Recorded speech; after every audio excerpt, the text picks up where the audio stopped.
Casual Magic has been sponsored by Quiver, maker of the Quiver and Bolt deck cases and other fine deck holding accessories. Use the code CASUAL on their website for 10% off your order. We're also sponsored by Architect, the premier site for hosting your decks on the internet. I love them and they love me, and it seems like a good reason for you to use them. This episode is also brought to you by Monopool, a fast-growing marketplace for Magic the Gathering that makes buying and selling cards easy. Their optimizer helps you get the best value when buying cards, and their team is focused on making it a great experience for buyers and sellers alike. You can also support Casual Magic directly by going to our Patreon at patreon.com/ShivanB. And now, on with the show.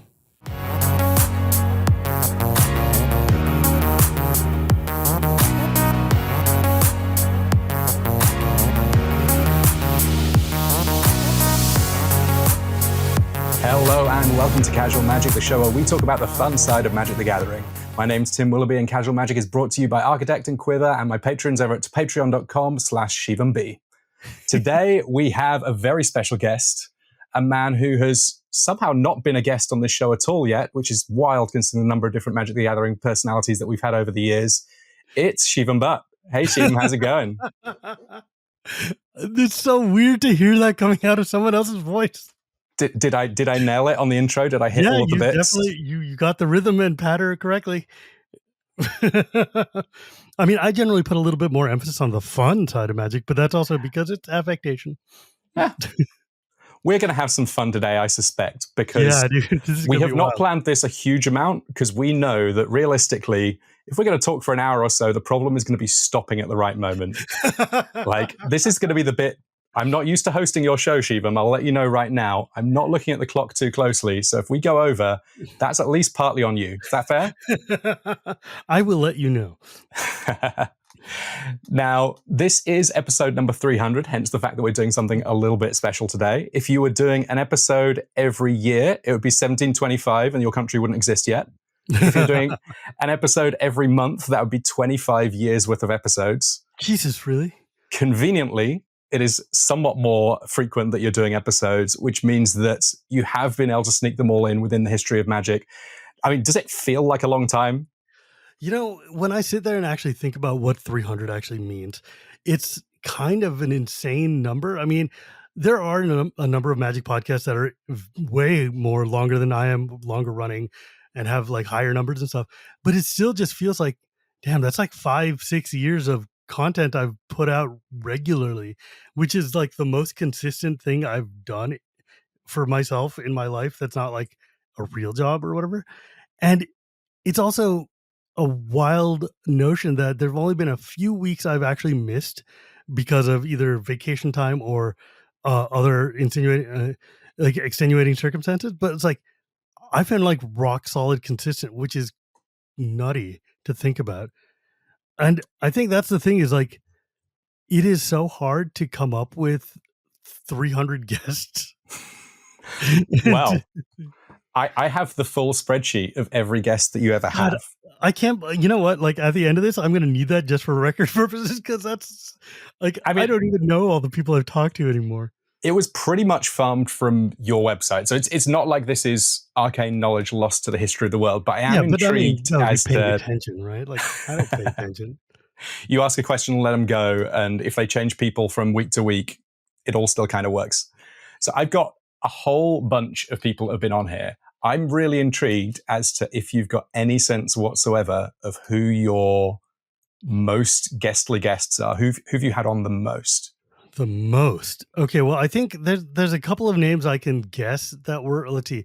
I'm pretty sure Wheeler was definitely up there because Wheeler showed up on the show enough times that we decided to make it a full spinoff and have been doing great on that show. Because we turned out we just really like talking to each other about Magic cards, and we're like, what if we just did that? And I know Gavin has been on the show a lot because he is a very reliable, I need a guest who can talk about Magic for an hour. And there's always something to talk about with Verhey. I feel like you could probably call him and 20 minutes, like you could give him less than an hour's lead time to talk for more than an hour about a specific thing and he would be fine. Yeah, I could just be like, hey, Gavin, I need to get an hour on, I don't know, like the commons in Final Fantasy. And he's like, done, let's go. He'll give me like 3. but trying to get him pinned down for a show is harder these days because it turns out everybody is now onto the secret of Gavin They've all Verhey figured it being out. the eternal content machine. Man, there are so many of us who owe Gavin so much in terms of just being able to make shows. But after that, it would be like I know there's a bunch of people who've been like once or twice. I would say that someone like an Alex Kessler has probably been on a couple of times, three or four times maybe. Tappy's been on at least twice or three times. Do you want the league table? I can give you hit me. All right. So right now, and this might be a relatively controversial top spot that one or other of them is going to fight to claim the crown. You have a tie.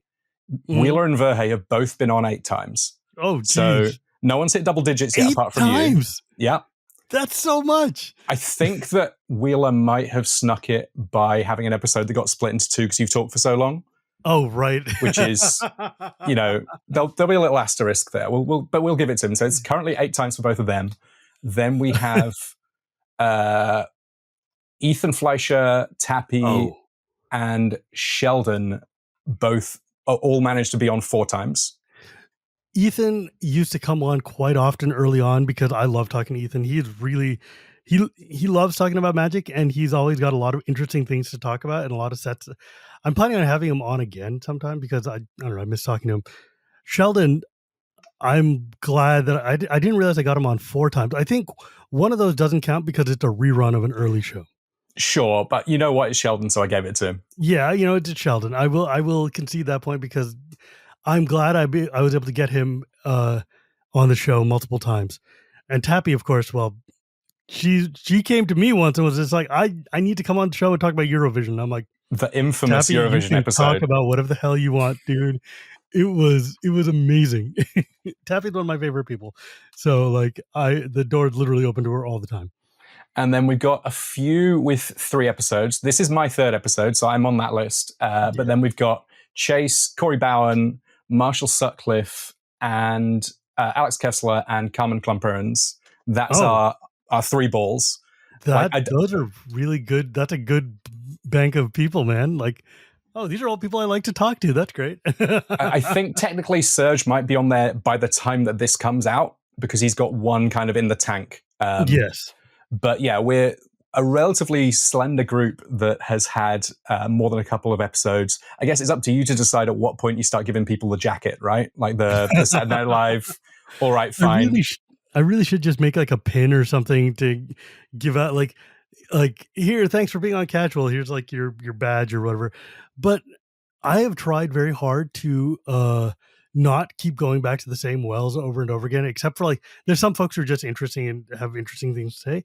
But like it's because if you want to have an interview show thrive, it can't just be the same people over and over again. Otherwise people are like, oh, you're just talking to your friends, or there's nothing new insight to be gained here. And like the community is so large and there's so many people coming and going all the time that it's like, why I want to, just like I don't like tutors in Commander. I don't like to tutor for guests in my podcast. I want to make sure that whatever I draw off the top of the deck is a brand new and interesting conversation.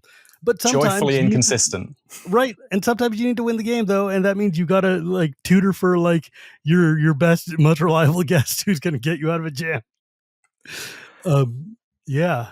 God, I mean, absolutely. Like, it always blows my mind. So, like, we hung out in Amsterdam together for the Magic Con there, and like, I love how when you're working a room full of magic luminaries of all sorts of descriptions, obviously there's the moments where you're catching up with friends, but you have so much like, all right, I need to at least briefly touch base with this person and let them know that I really want them on the show. And I feel like the vast majority of the time, as far as I can tell, people are open to it. It's just scheduling. It's like the D&D nightmare, right? Actually getting all the people in the right place at the right time is its own special challenge. It is 100% the biggest problem is like the fact that all these people I'm talking to are content creators, which means most of the time that they're going to be able to talk, they're working, right? Like they're like, oh, I can't get off my stream to do this. And like the times that they're free, I'm not free because I've got family obligations. Or the bigger bugaboo is time zones, right? Like, oh yeah, there's these great people in Czechoslovakia who'd be amazing to have on the show or whatever.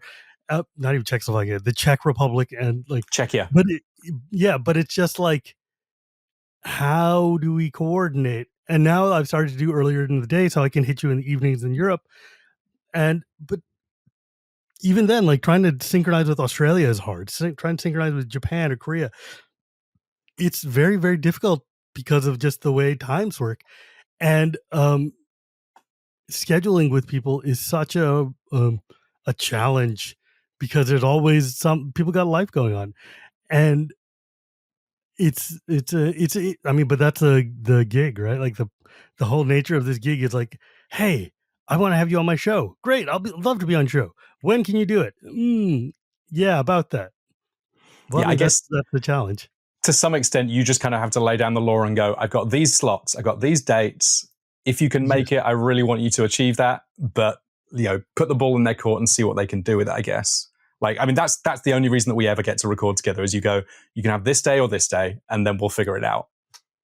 I've really got to start doing that more.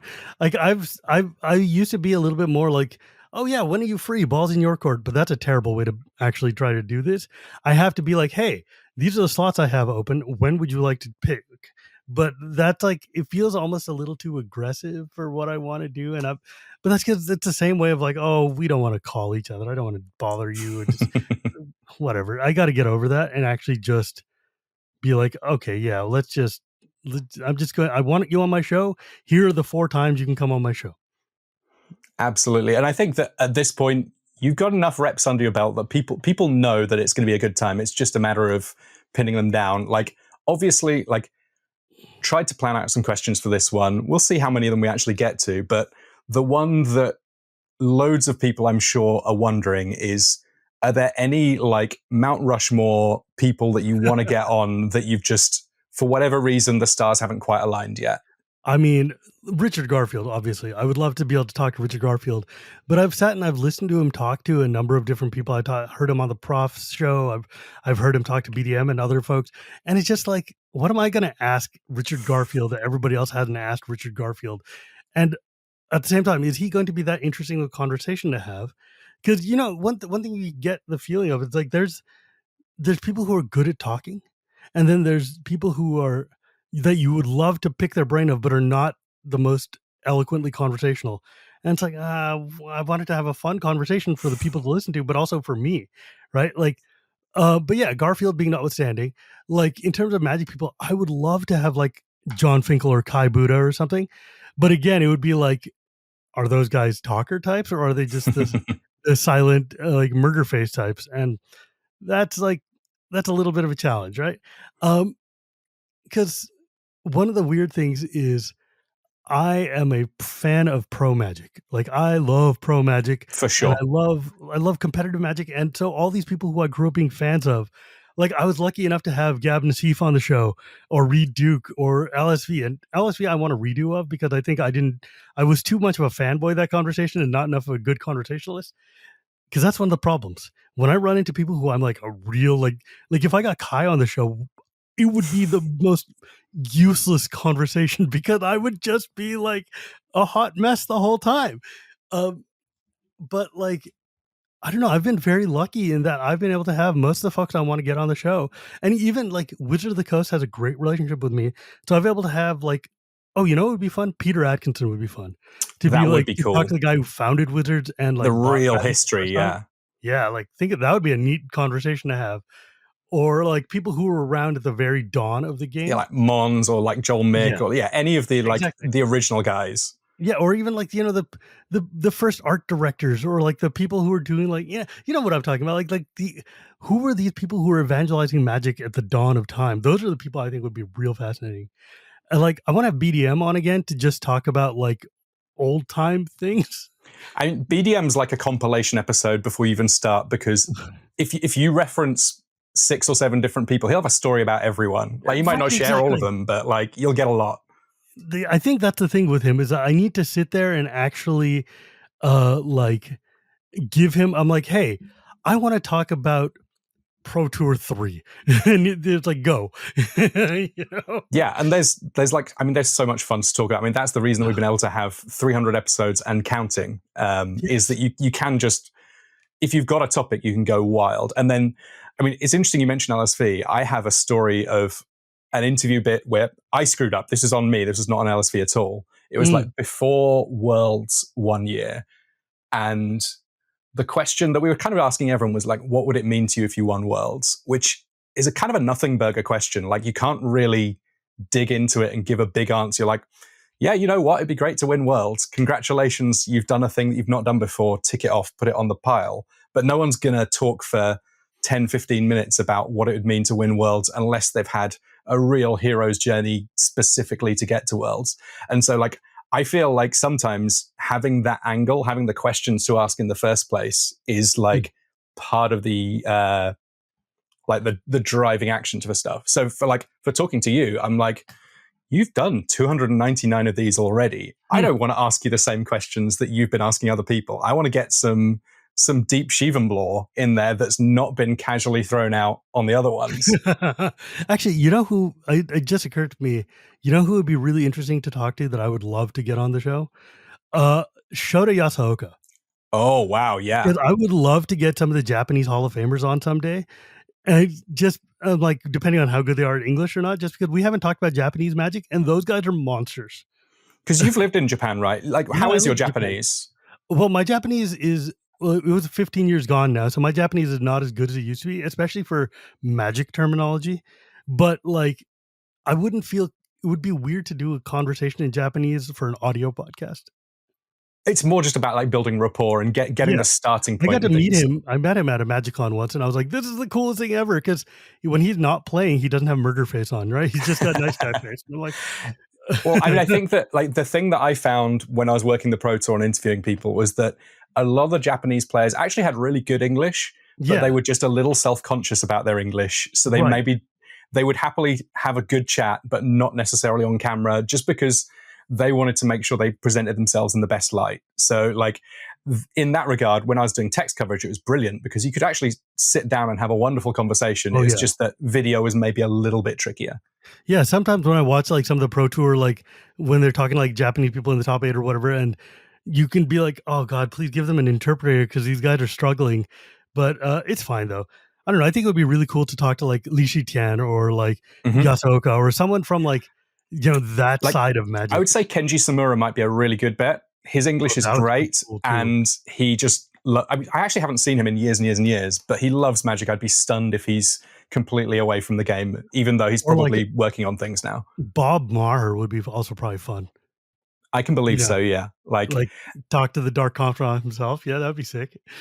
So obviously, like you've covered Pro Tour players to some extent, and you also managed to speak to a bunch of casual Magic players that are just interesting people that have things that we want to hear about. So like, how many different people from bands? There's been a few over the years, like John from the Mountain Goats. You've had I've had Andrew. At least two, Andrew, who's now like part of a new death metal band. God, what the hell is it called? I might have this. Hang on. Yeah, he used to be part of a band called Fallujah, but he just moved to a new band.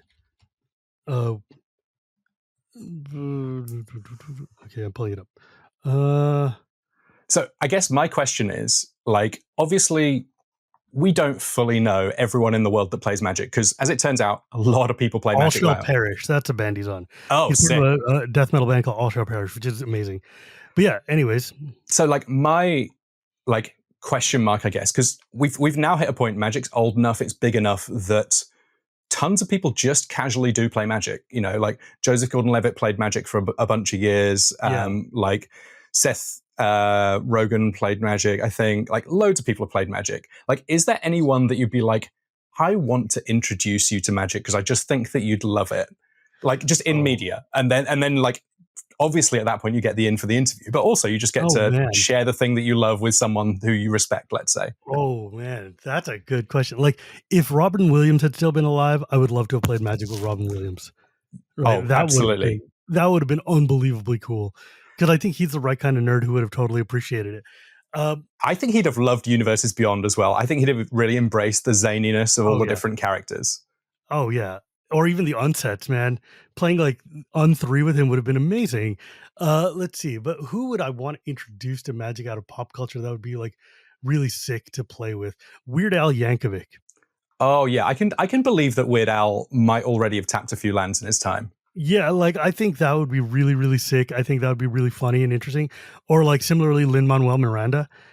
Like that would be like that kind of nerd, like because those are the type of people that I like to gravitate to when I'm playing pods. Just folks who are funny and chill and want to hang out. Um, I don't know. I think like I've had a couple politicians on. I've had and I think there's just so many people at this point because Magic is 30 years old and we're all old and people have played. I remember I met someone once and we were sitting there and talking about what we like what each other does.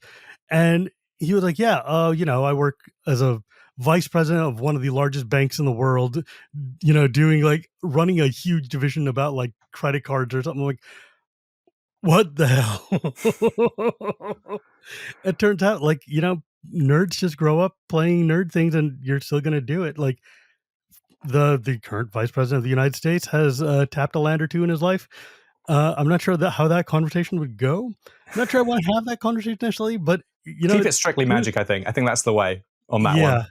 But I think it's still true, brother. He sat and slung cards with us.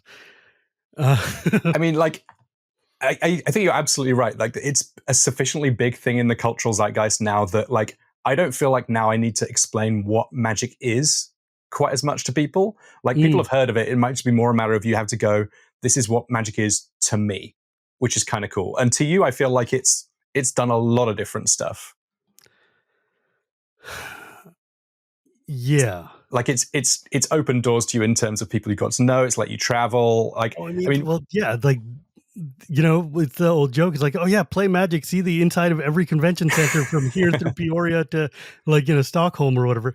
But like, because of Magic, I got to go see the headquarters of Minecraft in freaking Stockholm, and hang out with like people who just like, it's just unbelievable to me. Or I've gotten away with a lot of things because of Magic the Gathering. And like, I know a lot of people, I've had a lot of conversations with folks, and I got to work on the game, for God's sakes. Like, that's how cool is that? Like, talk to me a little bit about the great renaming process, because you were very involved with that, and it seems super rad to have some like one specific like thing that you can be like that I can point to and say like, yeah, that was me. That one's It's like, me. yeah, before that, think about it. Before that, though, that's not even the first thing I got to have that I could point to, like reprinting Findhorn Elves with the 20th anniversary art or whatever, reprinting Terramorphic Expanse with a new artwork. Those are things I can point to and say, like, I am 100% directly responsible and have been told so, right? Or Jedit Ojanen getting a new card, that was 100% my fault.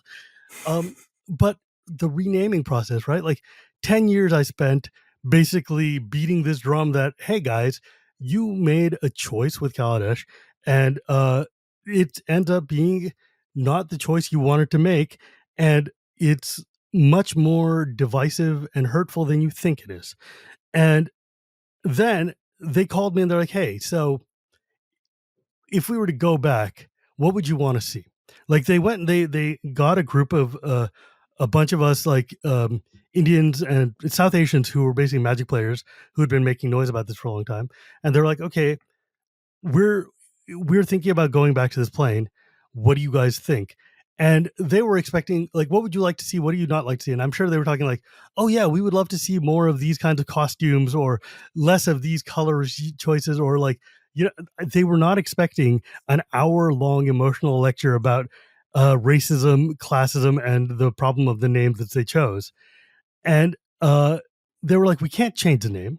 Like, we paid a lot of money to copyright this. We've got a set out that exists. We can't change the name. That's ridiculous. How do we do this? And I was like, bro, what's the last set you guys put out with this? And it was like Aether Revolt. What did they do in Revolutions? They changed the flag of the country. They changed the name of the country. And you could see in Doug Byers' eyes a light turn on. And he sat there and he was like, we'll get back to you. Hang on. Washington's football team does not have the same name now that it used to. No, it sure doesn't. Neither does Cleveland's baseball team. Neither does South Sudan or Zaire or like, any of these other countries that have just changed. Like Bangladesh is not East Pakistan anymore, right? It's a big deal. It's important. Right. Yeah.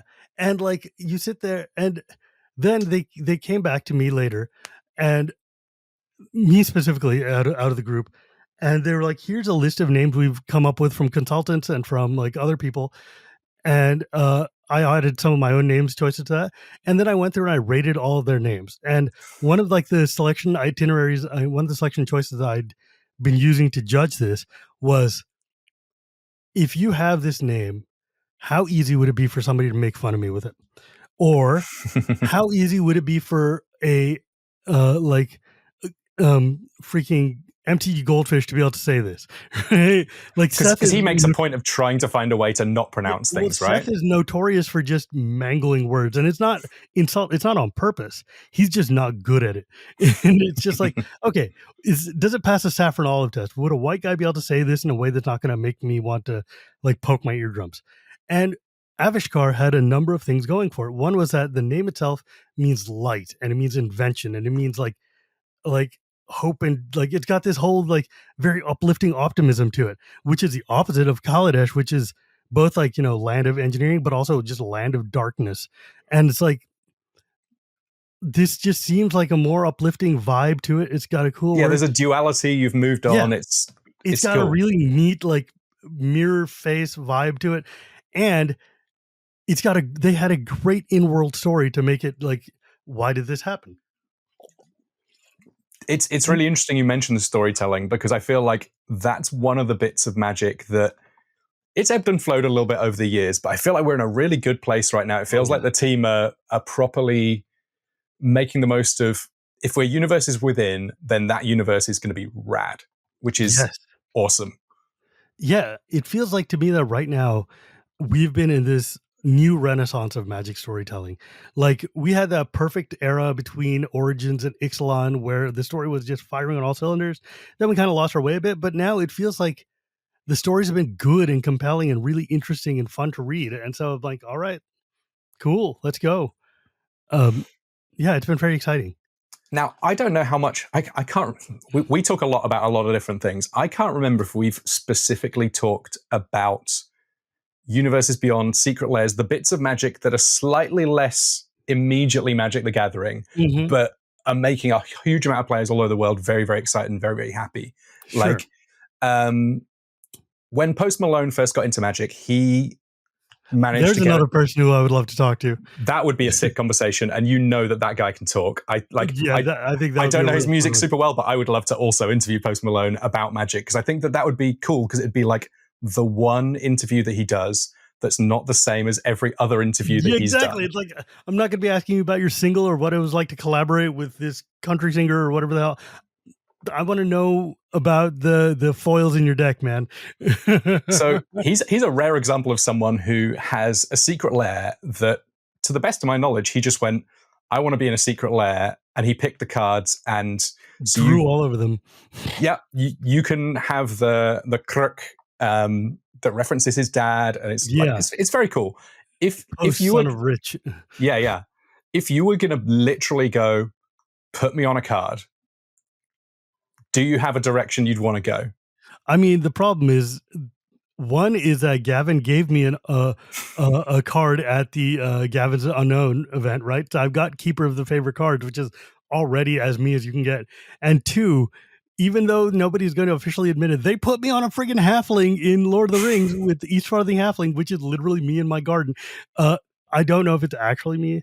Real talk, disclaimers. It may well just be a coincidence, but boy, howdy, is a coincidence that confused my wife. How many of them have you signed? So many of them. And it makes me smile every single time.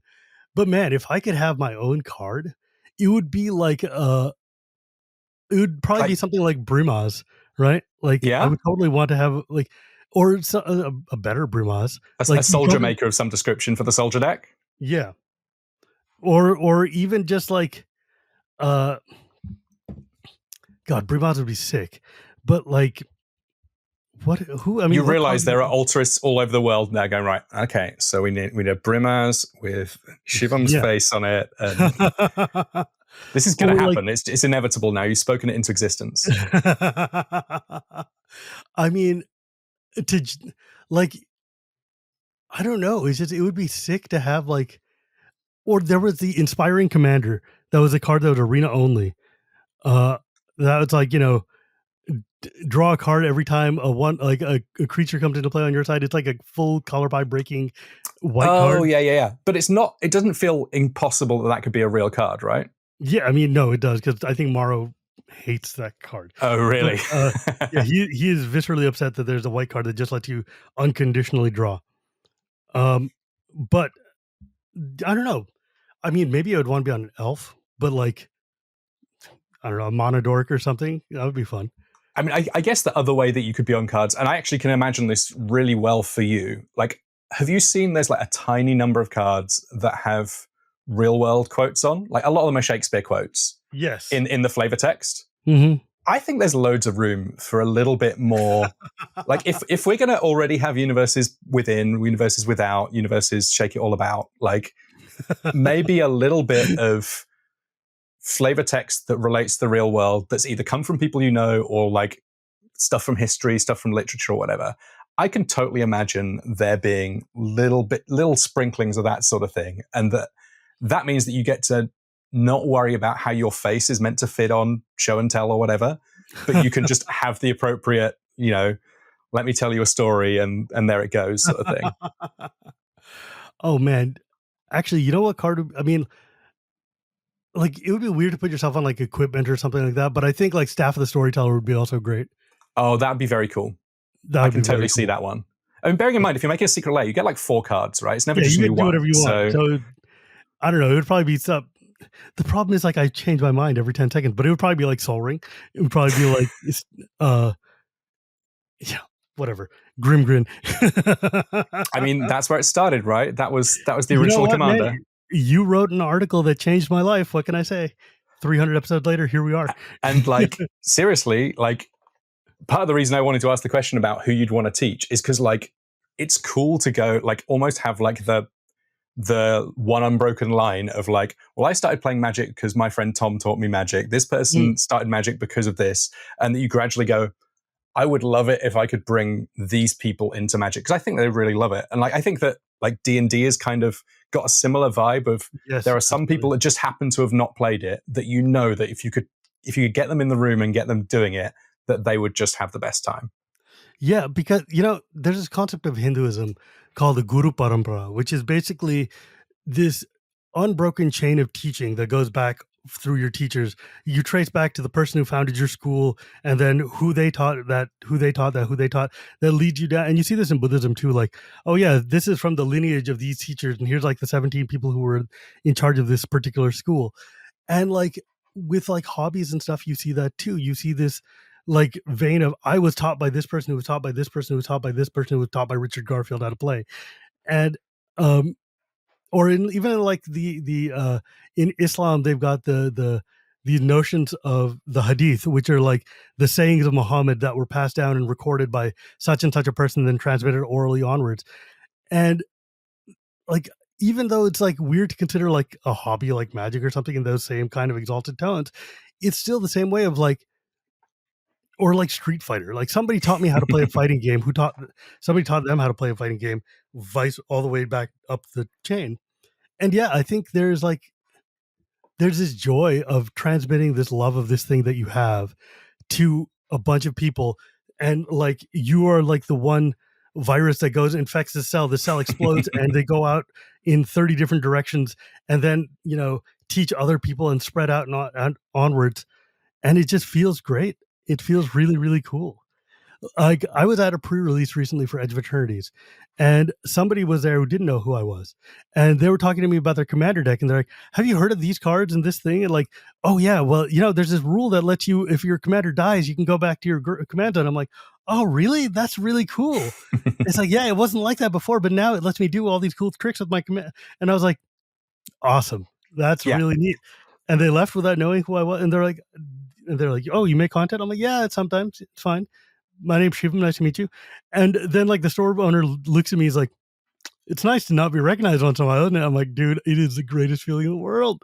Whereas like, so you were on holiday in England relatively recently. We got a chance to hang out a little bit. And like, how many times did you were just like touristing your way around the UK and you just sort of, someone was like, wait a second, are you Shivam Bhatt? It happened a twice. few, right? It happened at least twice.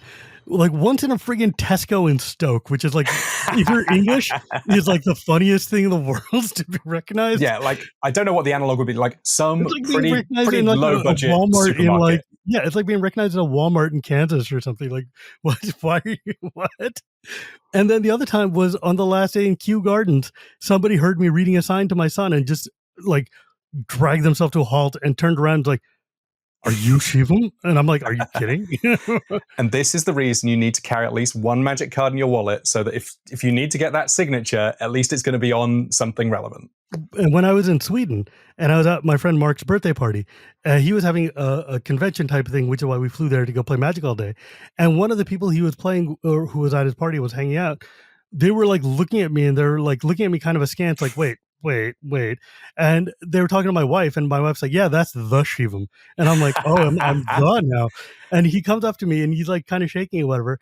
And he's like, can you sign my commander? I'm like, sure, of course. He's like, I built this commander because I saw you playing your Grimgrin deck on Prof's channel. And the joy you had in watching somebody else play your deck is one of the greatest things I've ever seen. And like my girlfriend, she like started tearing up when you're like handing your deck to Spice and how happy you are. And I'm like, well, that's what it's all about, man. It's so cool. And yeah, like also, dude, you know, it turns out 1 million people watching a video is a lot of people. It's actually mind-boggling. I feel like the internet has a lot to answer for. And one of those, like, do you think in your life, or in anyone's life, you would meet 1 million people? Like 1 million is an absurd number of people. It's an absurd number of people. It's like it is an unbelievably large, like your brain can't get its head around it. It's not a real number. Like even if some number of them are like, so I'm looking at the video now. It's 1.4 million because it had me, Sam, and Spice, which is like already a ridiculous pod. But you sit there and you're like, there are countries that have less people than that. Right. Even if you count like, oh yeah, these people watch this video 20, 30 times. 20, 30 is not 1 million. Yeah. Like if you look at a crowd of people and that crowd of people has got more than like 50 people, it's just a lot of people at that point. Like there's this whole like theory of numbers that like for every tribe or every like emergent nation or whatever, as they're coming up with the idea of numbers, like it hits a certain point and you just go, now it's just lots. Like we only came up with the number 1 million once we had a reason to have the number 1 million because we had to count that high. And practically the fact that now we're just casually, 1.2 million is probably not at the top end of Prof's number. It's a good number, obviously, but like Prof will have had better videos than that, which is insane because 1.2 million is already an impossible number in the real world. Impossibly large number. And it's so unfathomable to me to think about, like, and honestly, actually, that is his like number 1 or number 2 most watched episode of Shuffle Up and Play. Amazing. And it's just like, that is so many people. And I've been recognized by so many people and they're watching me have the time of my life and be a really good person. And I'm like, you know what? There are worse things for 1 million people to watch you doing. Absolutely. And so thinking about like the people that you've related to either on a sort of grand high scale or on a very personal scale, like, so I know that your son plays Magic.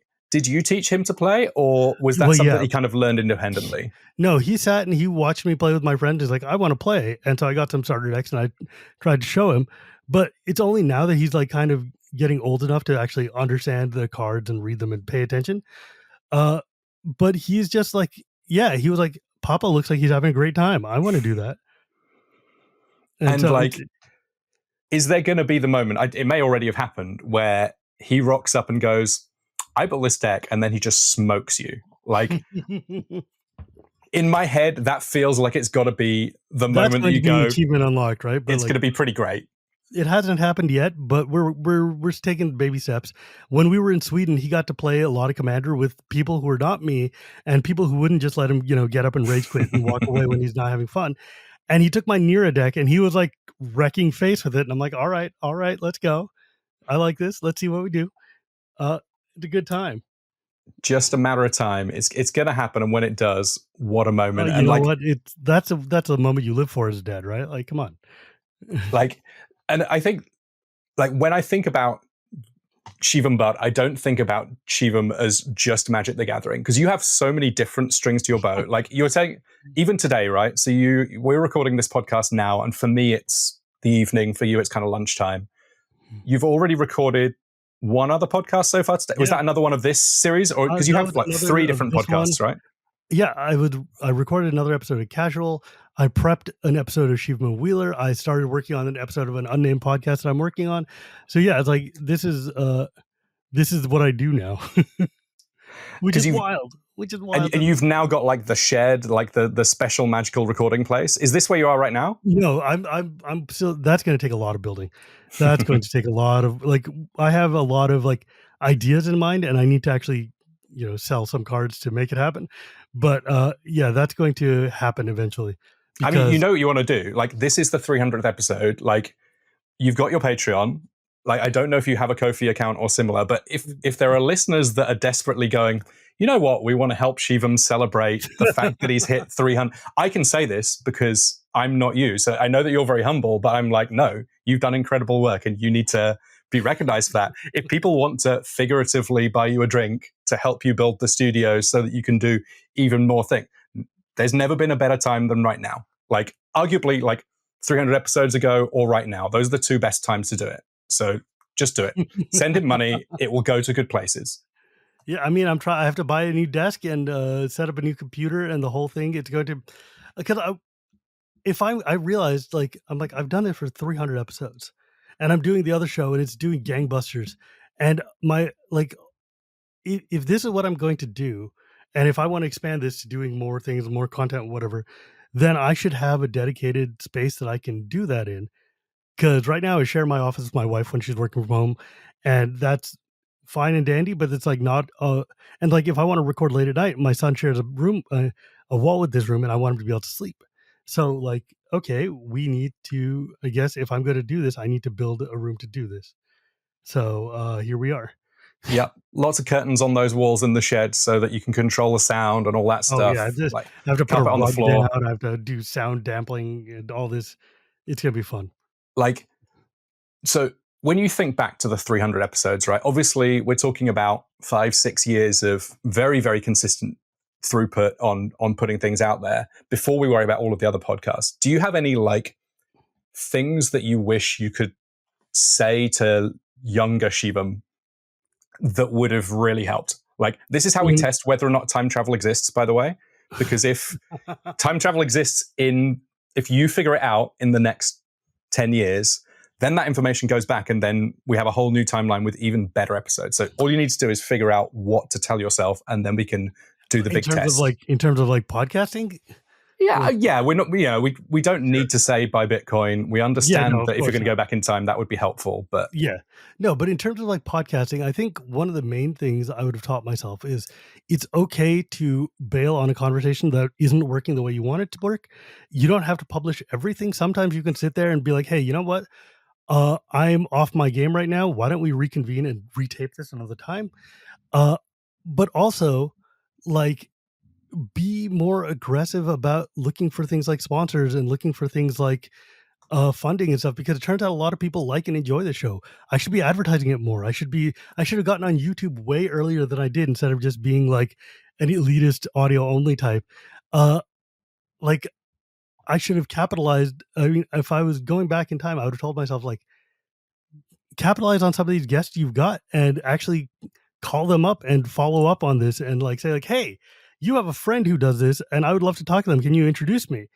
And that would be really, I would love to talk to more people in the video game space or more people in books and media and stuff. And I'm slowly getting there, but it's just, I think, but honestly, I've done such a good job of this show.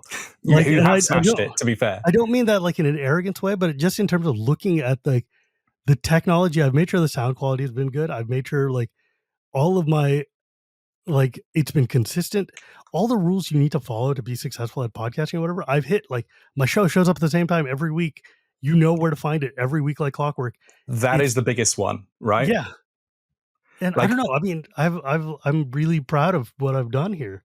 as well you should be. And like, I think that, again, this is the bit where I get to go, all right, cool, this is your show, so I don't need to be humble. I can be as bombastic as I want to be because it's your show, and I can be over the top about your show, which is that, like, to me, recommendations are like gigantic. I love it when a good friend recommends a good book, a good podcast, a good Mm. film, a good whatever. And like, obviously there's the share button on this video. There might be on other platforms as well. But literally, if you're listening to this on your car ride, if you're watching it on YouTube, whatever you want to be, figure out if there's someone that you know that you think will really enjoy this as a really chill hour that they can enjoy, and tell them about it, and then literally just send them the link and put it out into the world. Because it's like, to my mind at least, shares, like, the algorithm's everywhere and we kind of hate it, but I guess you're going to have to live with it. But I'm like, this is a good enough show that I wish that everyone in the world had made a choice on it rather than it had hidden from anyone, if you see what I mean. I mean, I like to think that I've hit enough diverse directions of people to talk to that anybody can find somebody that's interesting to them to listen to. Because, like, the show I've modeled myself on is WTF, which is the podcast of interviews. And one thing I realized is, like, I want to listen to the people who either are someone I care about, or like someone I'm interested in learning, or just like somebody who's in a field that I know this is going to be an interesting conversation. And you don't have to listen to all of them, but like there's always going to be some or others that are just like cool for you.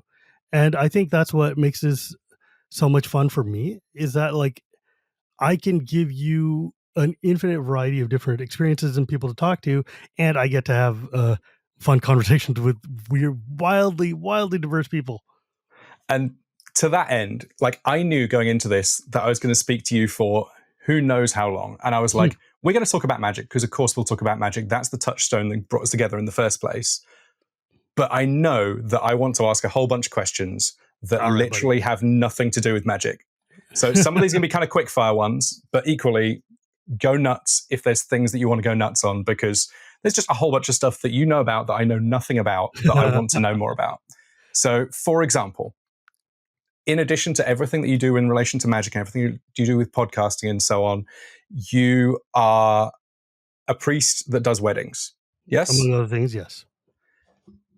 What for you makes for a really incredible wedding? I am the wrong person to ask for that, because the fact that I am not a romantic person and I do not enjoy the trappings or like love or whatever Really? of the wedding. For me, a wedding is like, it is definitely a job and a ritual and a rite that I really enjoy performing, because it connects people back to the chain of culture that they've come from. It allows them to participate in the ceremonial trappings that their families and their history have allowed them to. It gives them continuity and a new beginning. And for me, that's like the fun and interesting part, is helping people create a new life and a new platform from which to build the future that they're working together towards. But like music and foods and buffets and speeches and dance, I do not give a crap. I don't want any part of that. Like, my wedding didn't have any like dancing or anything afterwards. My brother ended up taking like all my family to like the clubs or whatever to go out and party. I'm like, this is not what for me. I don't care about any of this crap. Like, I'm like, I find the trappings of weddings very tedious.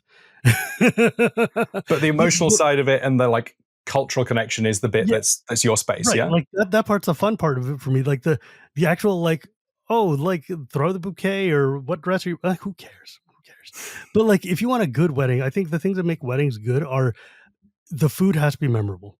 The food absolutely has to be memorable, and not in a way that's like 30 years from now, your family's like, oh man, remember when we went to Jim's wedding and the food was such garbage? Like, it's like your food needs to be top notch memorable. Your party should be cool, but like, don't let people talk too long. And like, if you Like want to get to the speeches? dancing, yeah, like speeches and stuff are fun and stuff, but if they get droning, the speech is important for two people, the speaker and the target that is being spoken of. The rest of the people are just kind of like, well, I'm here until you're done talking, right? And you don't want the audience to get bored at your wedding. You want them to feel jazzed and excited. So like, keep that stuff short, pithy, and move on and get into the fun part of it for them. Let them mingle and talk. I don't know.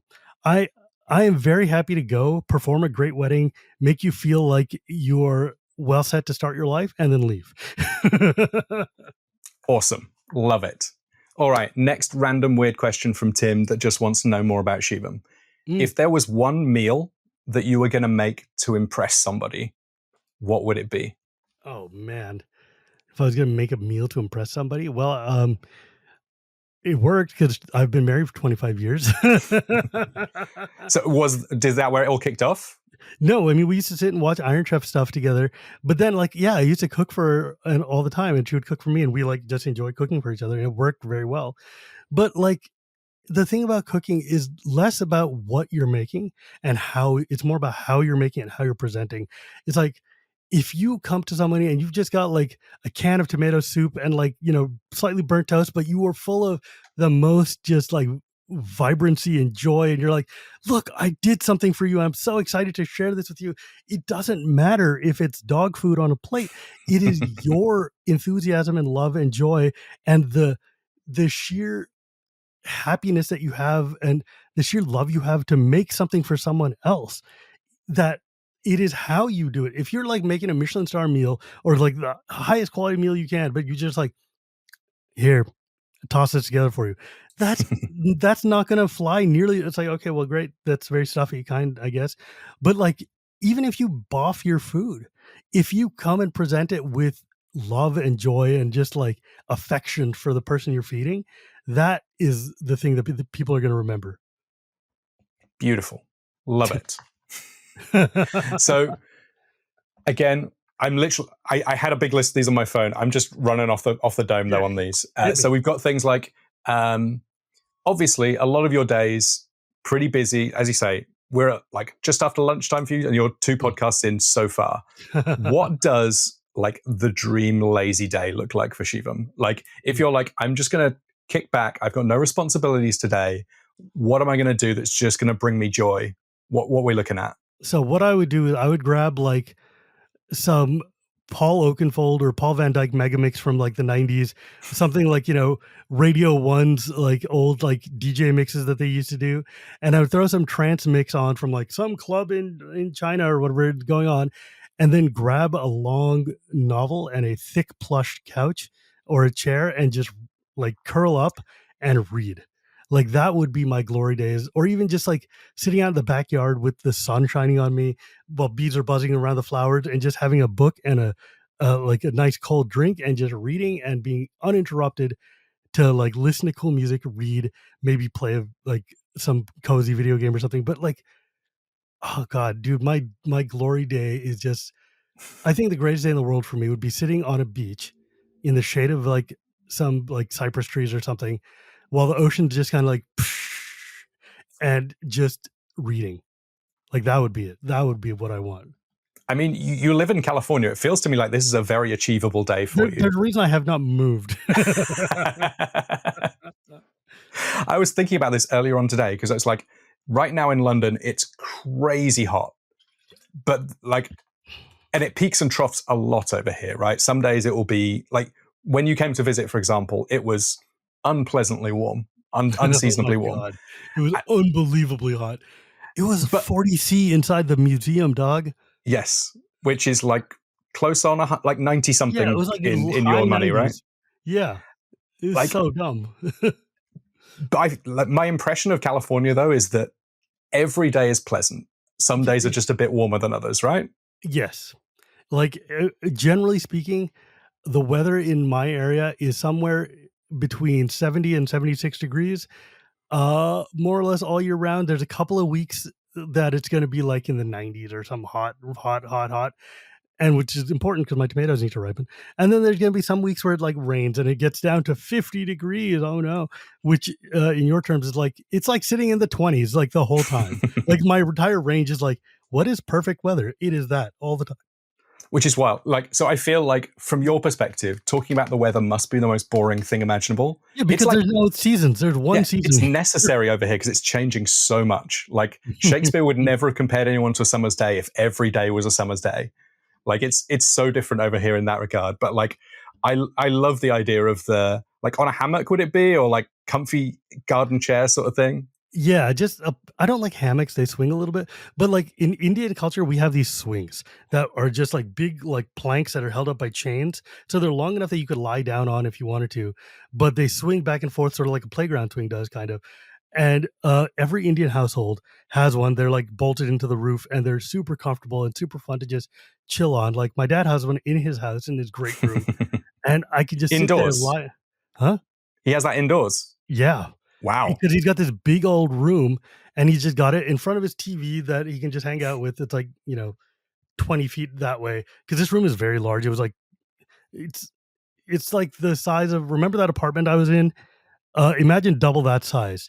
That is how big this room is. It's, like, big enough for, like, almost a small hall, Holy and, like, we moly. just sit there, and we could just hang out on this swing and just swing back and forth in, like, the cool shade and listen to music or watch something, or but just yeah, if you guys go home, Google what Indian swings look like, and that's kind of what we had, and I would love to just have one of those and just hang out in the breeze or in a balcony and just, like, listen to music.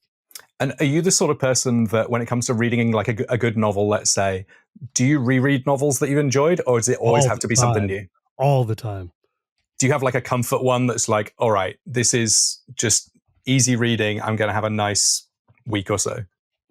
So the books that I reread over and over again are not necessarily fiction books, but they are nonfiction books about food. So like the books I reread is Heat by Bill Buford, which is a book that a New Yorker, an editor of the New Yorker, went and worked in the kitchen of Mario Batali when he was a famous Italian chef in New York, and then he went to Italy to learn how to become a uh, pasta maker, and then how to become a Tuscan butcher. And it's just like the description and the way he talks about food and the making of food and the process of being a really high level person is just like I reread that book all the time. And I'm like the most vegetarian, but I just absolutely love the description of like how he makes a ragu or how he does whatever.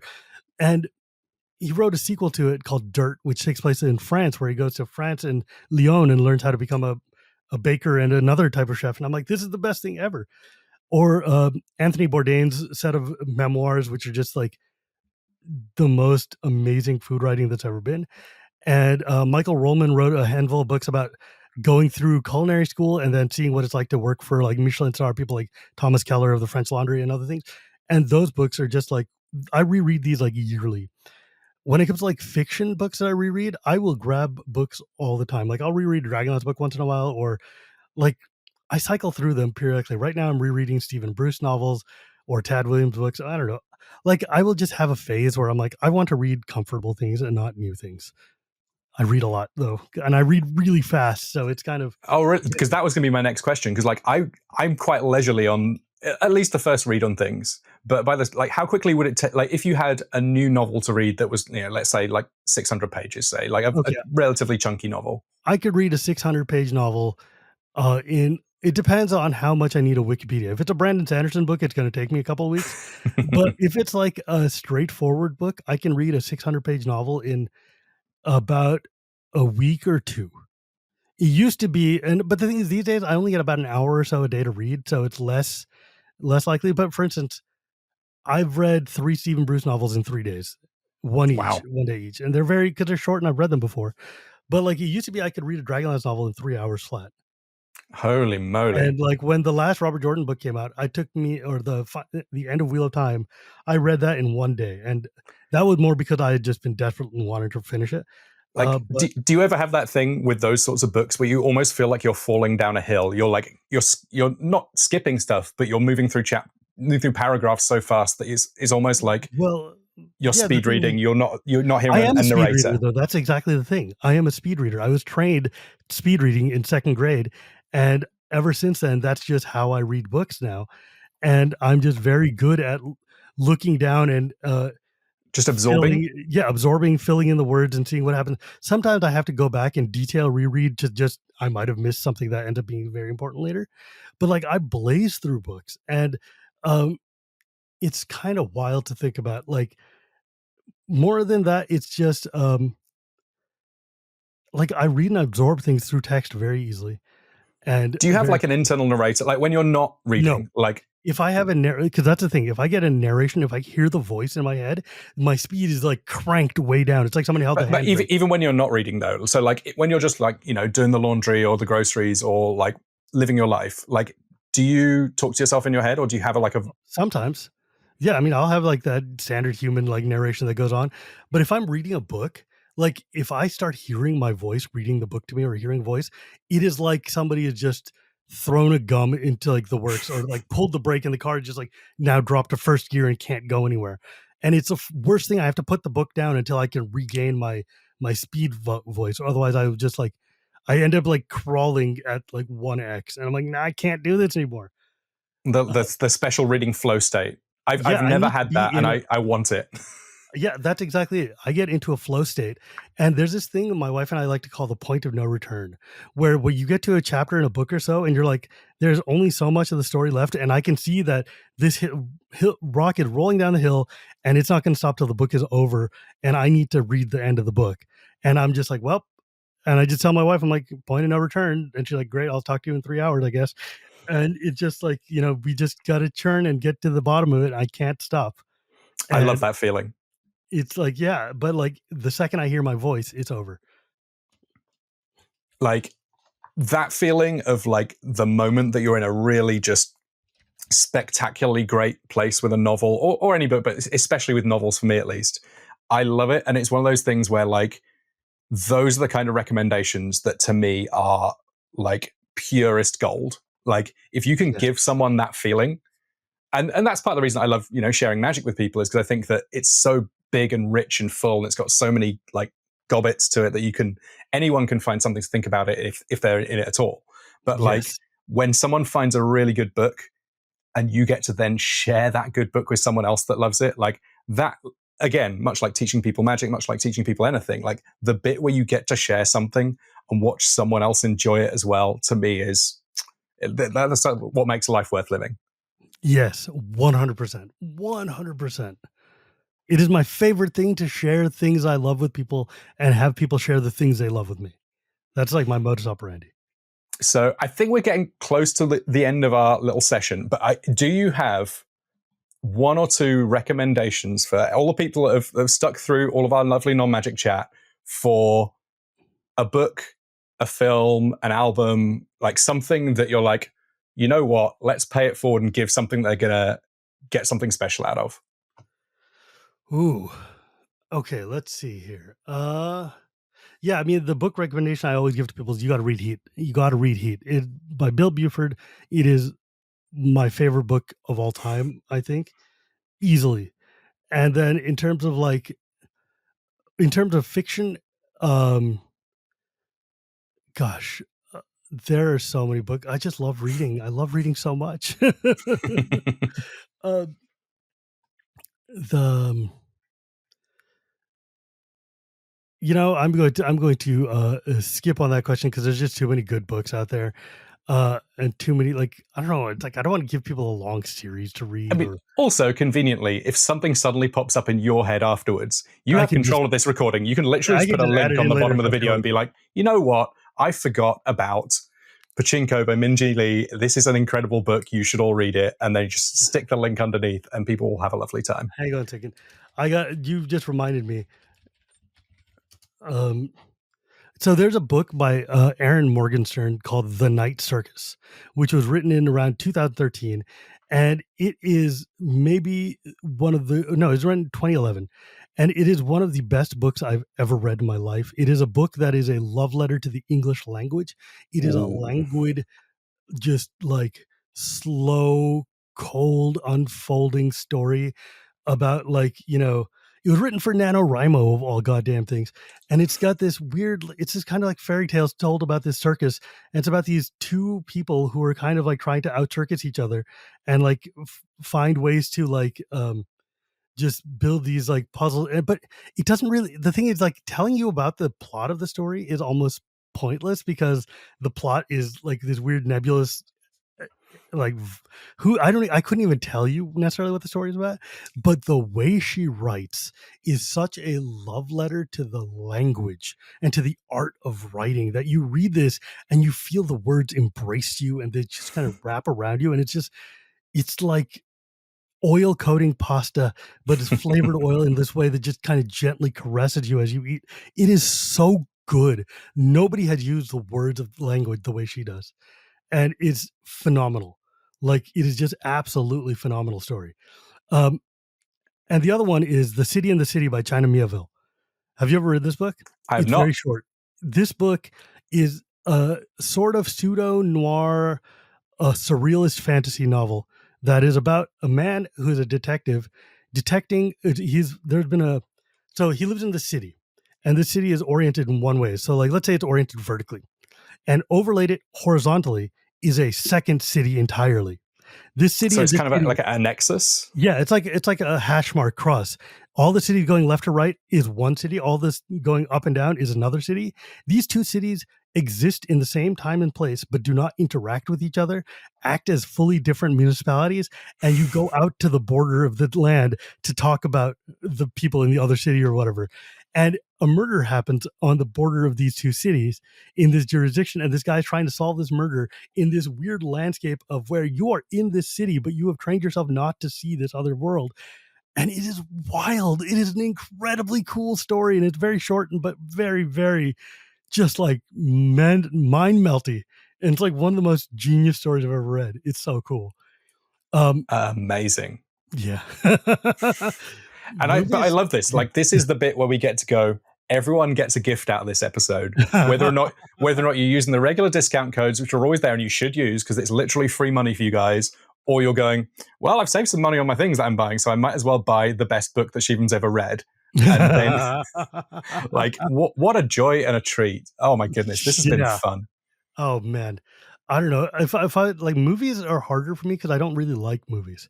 Like, I'm okay with Really? movies in general, but like, for a long time, because I have ADHD, it's hard for me to sit still for that long and focus on a thing.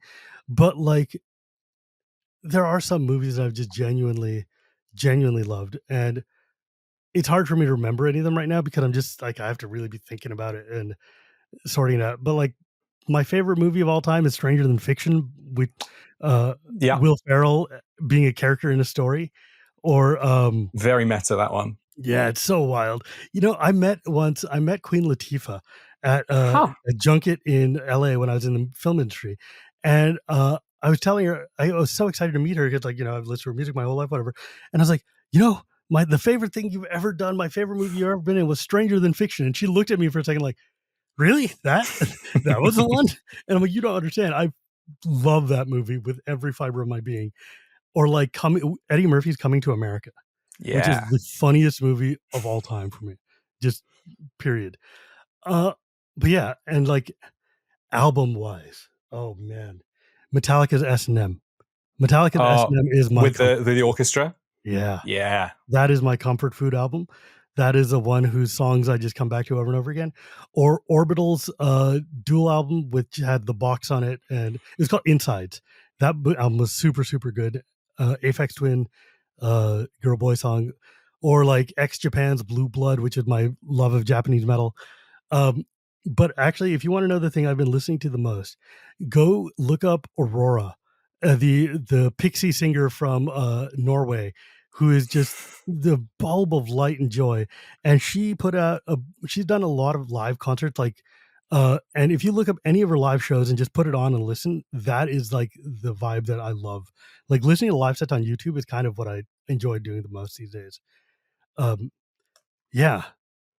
Yeah, it's funny. Like, live albums are a bit like chalk and cheese for me. Like, the ones that are good are like transcendent.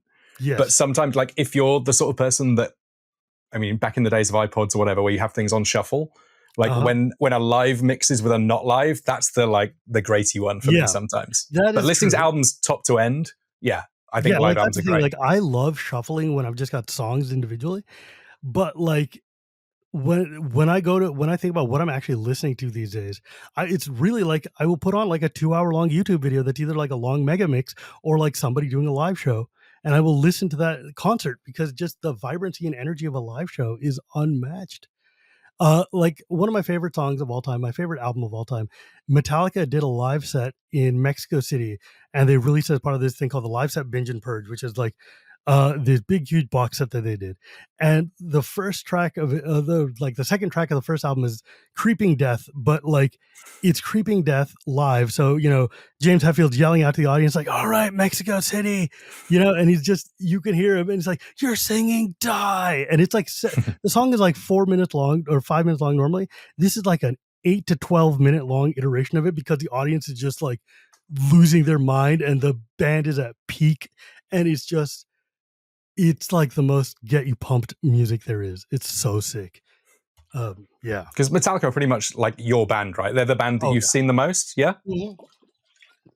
I've seen them 17 times. Holy 17 to moly. 19 times either. I've been to their studio. I've met them twice in person.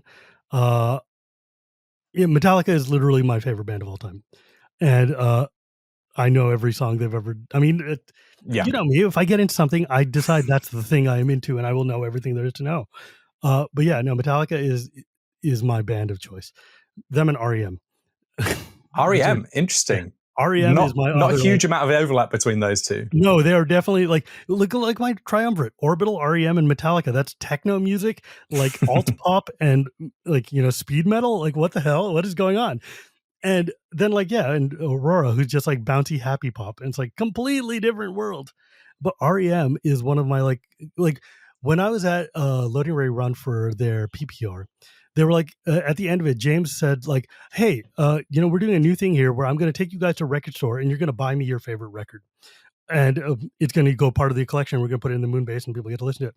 And I picked for my record REM's Eponymous, which is their like best of album from like their fourth or fifth album. It was like it's like early best of, right? Yeah, early best of. And it was not even their specific best of, because they're like, we hate best of albums. So it's like alternate versions of all their songs that were the popular songs from the original ones. And I love those iterations of the songs better than even the original ones. And I was like, this album is so specifically, uniquely representative of who I am. And I'm like, this is what I want for you to put in here and look at and think of Shivam. And I was like, okay, well, maybe that says something.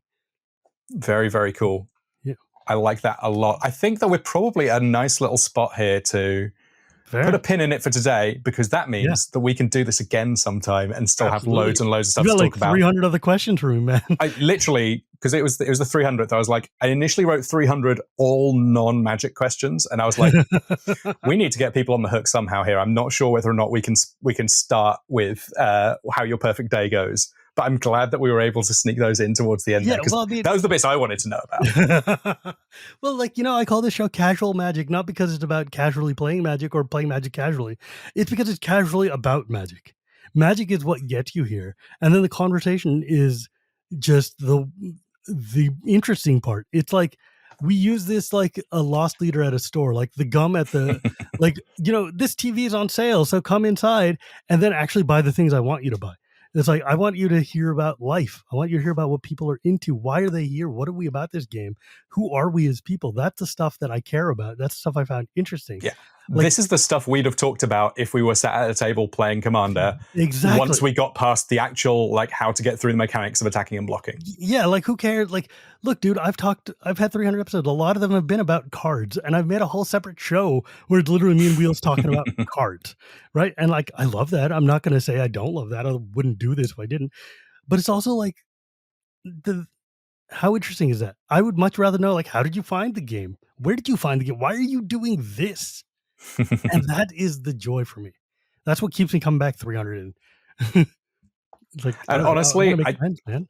Like, I'm pretty confident that you have brought a whole swathe of people from sort of vaguely being aware that this is a thing that their friends play right into the middle of it. And for that, thank you very much, because the game's doing great, the show's doing great, and all credit to you to making that happen. That's very kind of you to say. We should probably thank your sponsors as well. All right, so then we should call this one a day. I will take over from here, my friend. Are you sure? Yeah, because at least the end part should be me, right? Maybe if you wish. I can thank Architect and Quiver just as much as you can, and make sure that people go to patreon.com/ShivanB to make sure that they're able to support the show on a regular basis. Also, but if you would like to do that, please feel free. Well, I guess, Tim, you should probably ask me where they can find me, right? Yeah, what other places? Where can we find all your other stuff that you've got going on? As always, you can find me at Blue Sky, which is where I live most of the time, at Shivam Bhatt, Blue Sky. Or I've been starting to build up my Instagram account, but I don't know how to use that, and I'm too old for pictures. And Same. you can also find the show on YouTube every Tuesday. Thank you to my editor, Dan. And shout out to my boy, EK, who was my first editor. Both of you guys have done yeoman's work for me, and I am in your debt and in your gratitude for all the help you've given me for these many, many years. But actually, before I leave out, I should say a few things. One, thank you to Prof, Tappy, and Olivia for encouraging me to step away from Commander and start my own program and like build this show outwards from there. Because of your inspiration, I was able to do this. Thank you to Erin Campbell for her Deck Tease podcast, which gave me the inspiration to do this afterwards. And Marshall for giving me advice on how to like keep this going and how to like build this show out. And just like all of you guys who've become my friends over the years, over 300 episodes of this, people who still listen to this show, man, it's like, it is unbelievably humbling and fantastic to see people who actually care enough to listen. Cause like there's infinite content. There's infinite content in the world for Magic, and podcasts take a lot of your time. And so those guys who hang around and actually listen to me, I am in your debt and in your gratitude. And obviously thanks to Watsy for like letting me talk to all these people at Watsy all the time. Like I'm glad to have made friends with the right people such that they always approve my podcast requests. And I'm grateful for it. And you, Tim, thank you for joining me. You are the reason that I got into Commander in the first place, which set me on this stupid path to get onto a different podcast, to get onto this podcast, to be sitting here for 300 episodes. And thank you for the invite. This has been a huge amount of fun. Like, oh, yeah, absolutely. I don't make nearly as much content as I used to. I arguably should make a little more than I currently do. So it's been a nice little taster to come and have a nice little chat and share it with all you guys. Oh, God, it's been so much fun. And real talk, thank you for hanging out with us in England for like 3 days and like showing us around. It was the best. We had such a good time. I've got a weird little side hustle now of when my various Magic friends from around the world come to London, I'm like, all right, here's the places to eat, here's the shows to see, here's the places that you wouldn't find on a regular map. Like this is, not gonna lie, this is just part of what I do now. We still talk about that Turkish place a lot. Though. Like, that place is hella good. It was unexpectedly good. Yeah, and Cadbury's. I miss Cadbury's. But but yeah, man. I don't know. Thank you all the listeners, and thank you to my sponsors, and just everybody who's cared about this show, and everybody who wants to come on this show. All of you guys mean so much to me, and like, cause it's cool. It's like there are folks who've come to me and been like, "Yo, man, making it onto your show feels like I made it as a content creator or whatever." I'm like, for real, that's sick. I love that. I'm grateful for you, and I'm glad that people care. It's so cool. Like the worst thing that can happen is like you put stuff out and nobody cares.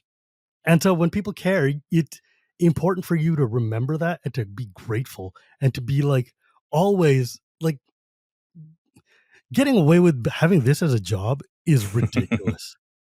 This is stupid, right? Nobody should be able to just talk into a box and get away with it. But here I am, and it's because everybody lets me do this, and I am moved and grateful for everyone to help. Tim, where can folks find you, though? I am on Blue Sky principally at the moment. Tim's Wheelbarrow over there. I guess technically I still have an X account, though I'm not really there super often. I'm a member of the Commander Format panel, so every now and again I'll be putting things out in that regard. I am on Instagram, though much like yourself, I don't really understand how it works, so I don't post loads there. And I'm hopeful relatively soon to start having a few bits and pieces of YouTube bits and pieces coming up shortly. That will be Tim's Wheelbarrow MTG coming to you hopefully relatively soon. Awesome. But with that, my friends, I get to say the thing. It's not magic without the gathering, and we'll see you